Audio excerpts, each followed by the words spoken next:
बेलापूर आणि नेरूळ या भागामध्ये पावसाचा जोर जास्त आहे.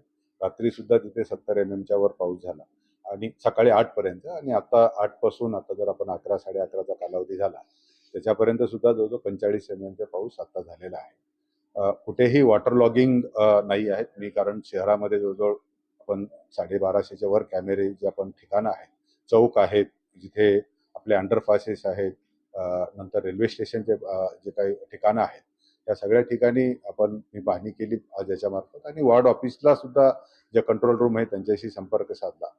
हॉस्पिटलचे जे डॉक्टर्स आहेत, UPSCs आहेत, तिथे सध्या सगळे व्यवस्थित OPD सुरू आहेत. कुठेही हॉस्पिटलमध्ये अडचण नाही. रस्त्यावर सुद्धा झाडांची जर पडण्याची जर बघितलं तर 8 ते 10 झाडांची पडण्याची फक्त आतापर्यंत माहिती आलेली आहे, आणि तेही लगेच फायर ब्रिगेड मार्फत आपण कुठेही रस्त्यावर अडथळा राहणार नाही. आणि शहर आज जर बघितलं असेल तरी पाऊस जरी असला तरी शहर अत्यंत सुरक्षित आहे.